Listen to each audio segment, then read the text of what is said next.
Kelompok 2 yang beranggotakan 5 orang. Assalamualaikum teman-teman. Hari ini kita membahas tentang pelaksanaan pengurusan jenazah. Yang pertama, kita harus mengetahui tentang kewajiban umat Islam terhadap jenazah. Manusia merupakan makhluk hidup Allah Subhanahu wa Ta'ala. Manusia memiliki batas waktu dan usia yang diketahui hanya oleh Allah Subhanahu wa Ta'ala. Kematian tidak hanya bagi yang sudah tua, masih muda, anak-anak ataupun masih balita. Kemudian membahas tentang memandikan jenazah. Jenazah harus segera dimandikan, kecuali bagi jenazah orang yang mati syahid. Memandikan jenazah bertujuan agar semua bentuk hadas dan najis yang menempel pada diri mayat hilang dan tubuh suci seperti orang-orang yang akan mendirikan sholat. Kemudian syarat jenazah yang dimandikan. Yang pertama, jenazah seorang muslim. Yang kedua, ada tubuhnya meskipun hanya sedikit. Yang ketiga, orang yang bukan mati syahid. Selanjutnya adalah orang yang berhak memandikan jenazah. Yang pertama, apabila jenazahnya laki-laki, maka yang memandikan yaitu laki-laki juga.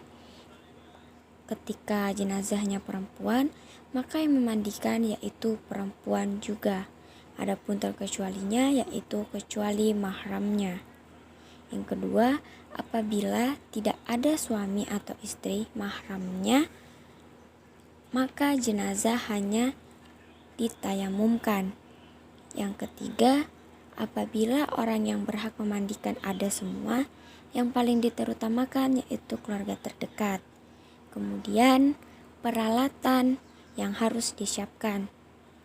Yang pertama, air bersih untuk menyucikan. Yang kedua, sabun atau bahan yang dapat digunakan untuk memandikan jenazah.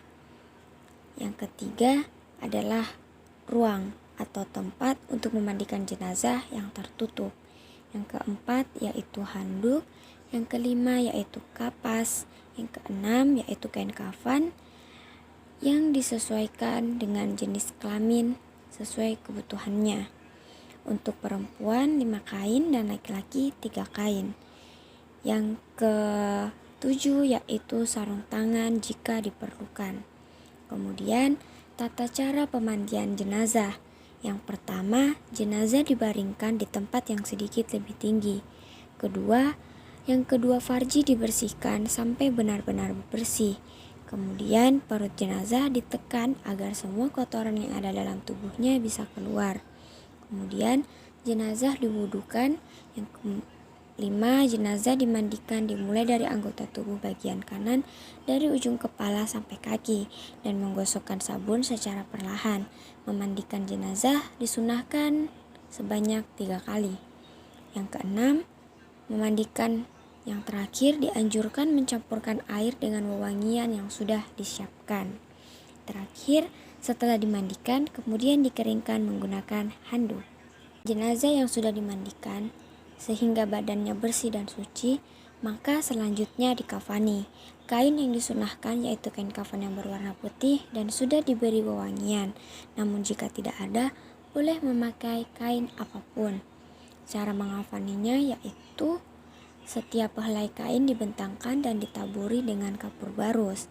Yang kedua, jenazah disedekapkan, kemudian setiap helai kain dililitkan pada tubuh jenazah dan diikat dengan tali.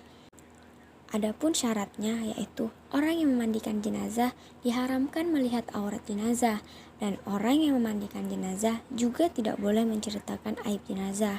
Sekian